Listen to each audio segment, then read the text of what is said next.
कि इस बैठक का मेन फोकस चुनावों पर ही रहा। आरएसएस इस अनदेखी की नाराजगी सीधे सरकार के प्रतिनिधि के सामने रखी। 2025 में आरएसएस अपनी स्थापना के 100 वर्ष पूरे करेगी। हाल में हुए लोकसभा चुनाव में हरियाणा की 10 लोकसभा सीटों में से बीजेपी सिर्फ 5 सीट ही जीत पाई। इसलिए लोगों को लगता है कि अगर इन्हें वोट दिया तो भी कोई फायदा नहीं। लोकसभा चुनाव में नरेंद्र मोदी को सर्वोपरि मानना बड़ी गलती थी। केरल के पलक्कड़ डिस्ट्रिक्ट में राष्ट्रीय स्वयंसेवक संघ आरएसएस की अखिल भारतीय समन्वय बैठक आयोजित हुई।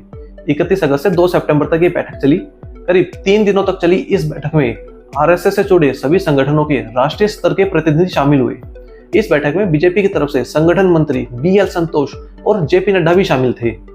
अगले साल 2025 में आरएसएस अपनी स्थापना के 100 वर्ष पूरे करेगा। 1925 में विजयदशमी के अवसर पर आरएसएस की स्थापना हुई थी। इस बैठक में वैसे तो काफी विषयों पर चर्चा हुई, लेकिन इसका जो मेन मुद्दा था कि आरएसएस अपने 100 वर्ष पूरे होने पर कोई बिग बैंग सेलिब्रेशन आयोजित नहीं करेगा, बल्कि आरएसएस इस अवसर का इस्तेमाल संगठन को समाज के हर लेवल पर ले जाने का प्रयास करेगा। लेकिन कुछ सोर्सेस का मानना है कि इस बैठक का मेन फोकस चुनावों पर ही रहा। अभी हरियाणा और जम्मू कश्मीर में चुनाव होने हैं, लेकिन आरएसएस की इंटरनल रिपोर्ट के मुताबिक यहाँ पर बीजेपी के लिए पोजीशन ठीक नहीं है। सोर्सेस बताते हैं कि इस लोकसभा चुनाव में बीजेपी की तरफ से आरएसएस की अनदेखी की गई। आरएसएस इस अनदेखी की नाराजगी सीधे सरकार के प्रतिनिधि के सामने रखेगा। साथ ही ये भी तय करेगा कि इस लोकसभा चुनाव में जो हुआ वो आगे फिर ना हो। इसके अलावा बीजेपी के राष्ट्रीय अध्यक्ष जेपी नड्डा का कार्यकाल अब खत्म हो गया है। लोकसभा चुनाव के चलते पार्टी ने उनका कार्यकाल जून 2024 तक बढ़ा दिया था। जेपी नड्डा अब सेंट्रल मिनिस्टर है, इसलिए बीजेपी अब अपने नए अध्यक्ष की तलाश कर रही है। सूत्रों के मुताबिक आरएसएस ने बीजेपी अध्यक्ष के लिए 3 नाम चुने हैं। इस लिस्ट में सबसे ऊपर यूपी के डिप्टी सीएम केशव प्रसाद मौर्य का नाम है। इस साल लोकसभा चुनाव में उत्तर प्रदेश में बीजेपी के खराब प्रदर्शन की वजह आरएसएस के जमीनी कैडर की अनदेखी को माना गया। इसलिए ऐसे व्यक्ति को पार्टी अध्यक्ष बनाने की कोशिश की जाएगी जो आरएसएस और बीजेपी के बीच एक कड़ी बन सके। अगर कोई आरएसएस के बैकग्राउंड वाला व्यक्ति अध्यक्ष बनता है तो ये मैसेज जाएगा कि संगठन अब भी कमजोर नहीं है। इसके साथ ही पार्टी और आरएसएस अपने काम करने के पुराने तरीके पर लौट आई है।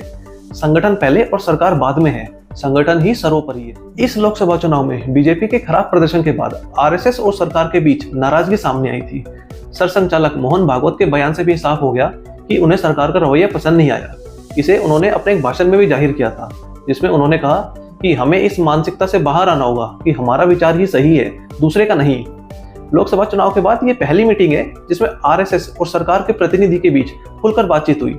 साथ ही ये भी चर्चा हुई कि किन मुद्दों पर आरएसएस चुनावी मिशन से कट गया और आने वाले चुनाव में उसकी क्या भूमिका होगी। अभी हरियाणा और जम्मू कश्मीर में विधानसभा चुनाव होने हैं। बीजेपी और आरएसएस दोनों की इंटरनल रिपोर्ट में बीजेपी की पोजीशन ठीक नहीं है। अभी हाल में हुए लोकसभा चुनाव में हरियाणा की 10 लोकसभा सीटों में से बीजेपी सिर्फ 5 सीट ही जीत पाई। इसको अगर कंपेयर करें 2019 के चुनाव से, जहां बीजेपी ने 10 में से 10 लोकसभा सीटें जीतकर एक रिकॉर्ड सेट किया था। लेकिन 2024 में ऐसे क्या कारण है जिससे बीजेपी कुछ हद तक कमजोर दिखाई पड़ती है। हरियाणा में 2023 में नूह में दंगे हुए, उसका असर अब भी दिख रहा है। लोगों को लग रहा है कि यह हिंदुओं की अनदेखी की गई। मोनू मानेसर जैसे गोरक्षक अभी जेल में है। हिंदुवादी संगठन और सरकार पीड़ित हिंदुओं के साथ नजर नहीं आए। साथ ही हरियाणा में बेरोजगारी और ड्रग्स का मुद्दा चुनाव में हावी होगा। किसान और रेसलर्स के आंदोलन का असर बीजेपी के पक्ष में नहीं है।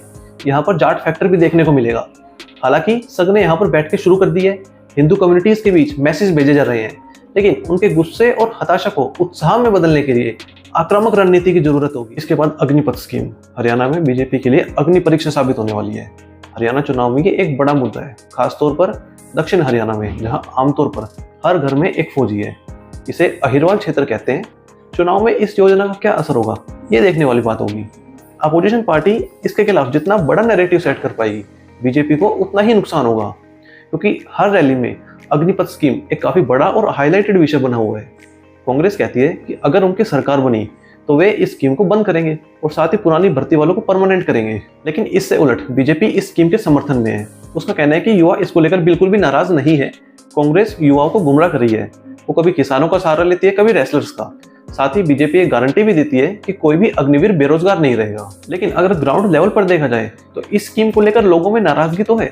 हरियाणा में ऐसी बहुत सारी एकेडमीज है जो आर्मी की तैयारी करवाती है, लेकिन उनमें से अब कुछ तो बंद हो चुकी है, क्योंकि लोगों में जो आर्मी में जाने का जो क्रेज था वो एक लेवल तक तो कम हुआ ही है। सरकार को ये चीज तो एक्सेप्ट करनी ही पड़ेगी, क्योंकि पक्की भर्तियां खत्म हो गई है। तो इससे लोगों का आर्मी में जाने का रुझान कम हो गया।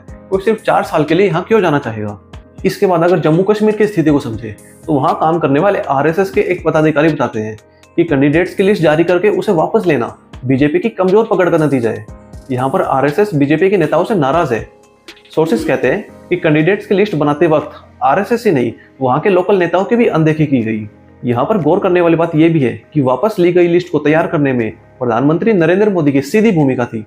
26 अगस्त को बीजेपी का लिस्ट वापस लेना आरएसएस के एक्टिव होने का संकेत है। आरएसएस के वरिष्ठ कार्यकर्ता राम माधव को जम्मू कश्मीर भेजना आरएसएस की सक्रियता और चुनाव से पहले बनी इंटरनल रिपोर्ट का ही नतीजा है। इसके बाद अगर केरल को समझे तो यहाँ आरएसएस की स्थिति काफी ठीक है। भारत में सबसे ज्यादा आरएसएस की 5142 शाखाएं केरल में ही है। यहाँ पर आरएसएस 1946 से एक्टिव है। इसके बावजूद बीजेपी को केरल में एंट्री का रास्ता नहीं मिला। पहली बार 2024 के लोकसभा इलेक्शन में बीजेपी ने त्रिशूर सीट जीतकर अपना खाता खोला है। यहाँ से एक्टर सुरेश गोपी का चुनाव जीतना यह संकेत है कि आरएसएस ने जो जमीन तैयार की है उसमें अब सियासी फसल उगने लगी है। अब आगे रणनीति बनाई जाएगी कि 2026 के विधानसभा चुनाव में त्रिशूर फॉर्मूला इस्तेमाल कर ज्यादा से ज्यादा सीटें जीती जाए। फिलहाल नजर त्रिशूर और पलक्कड़ पर है। आरएसएस की तैयार जमीन पर सरकार कैसे अपनी योजनाएं लागू करे जिससे वोटर्स का झुकाव पार्टी की तरफ हो। वहां के बीजेपी नेताओं की केंद्र में भूमिका बढ़े ताकि लोगों को लगे कि अगर वो बीजेपी के साथ आते हैं तो उनकी आवाज केंद्र तक पहुंचाई जाएगी। केरल में बीजेपी और आरएसएस के वर्कर्स को टारगेट किया जाता रहे। अनुमान है कि 300 से ज्यादा बीजेपी वर्कर्स की हत्या की गई। इसलिए लोगों को लगता है कि अगर इन्हें वोट दिया तो भी कोई फायदा नहीं है। आरएसएस का मानना है कि कम्युनिस्ट पार्टी का एजेंडा खत्म करने और बीजेपी को ताकतवर दिखाने के लिए सेंट्रल लीडरशिप को केरल में दखल देनी होगी। केरल के नेताओं को केंद्र में तवज्जो देनी होगी। लोकसभा चुनाव के रिजल्ट के बाद बीजेपी और आरएसएस के बीच बड़ी तल्खी पर दैनिक भास्कर ने एक रिपोर्ट की थी। सोर्सेज से पता चला कि आरएसएस ने चुनाव से पहले बीजेपी को अपने मुद्दों की एक लिस्ट सौंपी थी।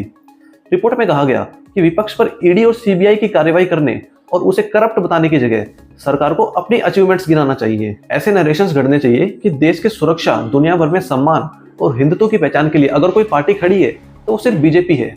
देखा जाए तो नेशनल और इंटरनल सिक्योरिटी के मुद्दे पर सरकार के पास काफी उपलब्धियां है। आरएसएस की सलाह थी कि सरकार इन उपलब्धियों पर तथ्य के साथ बात करे। देखा जाए तो ग्राउंड लेवल पर जनता इन मुद्दों को सुनना भी चाहती है। इसके बाद बात करते हैं कि ऐसे कौन कौन से मुद्दे थे जिसकी वजह से बीजेपी और आरएसएस के बीच नाराजगी पैदा हुई। पहला मुद्दा ये कि राम मंदिर पर बीजेपी ने आरएसएस की हर सलाह को किनारे कर दिया। आरएसएस के एक वरिष्ठ पदाधिकारी बताते हैं कि राम मंदिर के मुद्दे पर बीजेपी ने आरएसएस की बात सुनना ही बंद कर दी थी। शुरुआत चंपत राय पर वित्तीय गड़बड़ी के आरोप से हुई। आरएसएस ने चंपत राय को चित्रकूट की एक प्रतिनिधि सभा में बुलाया और सख्त चेतावनी भी दी। इसके बाद बीजेपी ने राम मंदिर का मसला अपने हाथ में ले लिया। आरएसएस की बात सुननी भी बंद कर दी। साथ ही आरएसएस ने बीजेपी को यह सलाह दी कि रामलला की प्राण प्रतिष्ठा को राजनीतिक नहीं राष्ट्रीय आंदोलन बनाए। इस पर राजनीति से बचना चाहिए। ये हिंदुत्व का मुद्दा है, लोगों की आस्था है। अगर जनता को लगा कि राम मंदिर पर राजनीति हो रही है तो वो बीजेपी से दूर हो जाएगी। आरएसएस की इस सलाह को भी नहीं माना गया। इसका असर ये हुआ कि बीजेपी ने उत्तर प्रदेश में तो काफी खराब प्रदर्शन किया, साथ ही वो अयोध्या की सीट भी नहीं बचा पाई।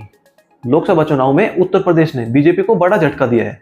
इस चीज को आरएसएस ने टिकट बंटवारे के वक्त ही भांप लिया था। आरएसएस ने 10 से ज्यादा सीटों पर कैंडिडेट्स पर असहमति जताई थी।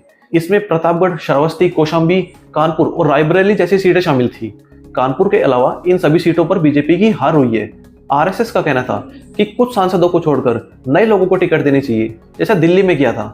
हालांकि टिकट बंटवारे के मामले में भी आरएसएस बेबसी दिखा। इसके बाद कुछ स्लोगन्स जो इलेक्शन में काफी गूंजते हुए दिखाई दिए, जैसे मोदी सरकार, मोदी की गारंटी जैसे नारों से आरएसएस 2014 से ही नाराज है। ऐसे स्लोगन्स आरएसएस की आइडियोलॉजी में फिट नहीं बैठते। आरएसएस एक व्यक्ति को नहीं बल्कि संगठन या समूह को तरजीह देता है। मोदी सरकार, मोदी की गारंटी जैसे नारों से एक व्यक्ति ही सर्वोपरि दिखाई देता है। अब इस पर चर्चा हो रही है कि क्या लोकसभा चुनाव में नरेंद्र मोदी को सर्वोपरि मानना बड़ी गलती थी, क्योंकि 2023 में जब 5 राज्यों के विधानसभा चुनाव हुए थे तो बीजेपी ने वो पूरा इलेक्शन नरेंद्र मोदी के चेहरे पर ही लड़ा। उस समय मोदी की गारंटी ये नारा काफी प्रचलित भी हुआ था। बीजेपी ने 5 में से 3 राज्यों में बड़ी जीत हासिल की थी, लेकिन 2024 के लोकसभा चुनाव में ये नैरेटिव फेल हो गया। इसके बाद अगला इशू जिस पर आरएसएस ने बीजेपी को चुनाव से पहले ही आगाह कर दिया था, वो ये कि आरएसएस लगातार ये बात बीजेपी तक पहुंचा रहा था कि चुनाव में ईडी और सीबीआई का इस्तेमाल नहीं करे। इसे समाज का एक तबका विपक्ष को विक्टिम मान रहा है। बीजेपी की छवि प्रताड़ित करने वाले तानाशाह की बन रही है। इलेक्शन में नरेंद्र मोदी की छवि एक डिक्टेटर के रूप में पेश करने की पूरी कोशिश की गई। इससे विपक्ष को फायदा हुआ। इसके बाद आरएसएस ने बीजेपी की वॉशिंग मशीन वाली छवि पर भी चेतावनी दी थी। पार्टी ऐसे नेताओं को शामिल कर रही थी जिन पर करप्शन के आरोप थे, और ये आरोप पहले बीजेपी ने ही उन नेताओं पर लगाए थे। एग्जाम्पल के लिए अजीत पवार। आरएसएस ने बताया कि ग्राउंड लेवल पर यह मुद्दा बीजेपी को नुकसान पहुंचा रहे हैं। विपक्ष की छवि विक्टिम की बन रही है। राहुल गांधी, अरविंद केजरीवाल ये बीजेपी के सताए नेता के तौर पर सामने आ रहे हैं। हालांकि एक बार फिर बीजेपी अड़ी रही। आरएसएस की सलाह ठंडे बस्ते में डाल दी गई। यही सब चीजें हैं जिसकी वजह से आरएसएस चाहता है कि बीजेपी ये गलतियां दोबारा ना दोहराए और आने वाले चुनावों के मद्देनजर सरकार में आरएसएस की सक्रियता बनी रहे।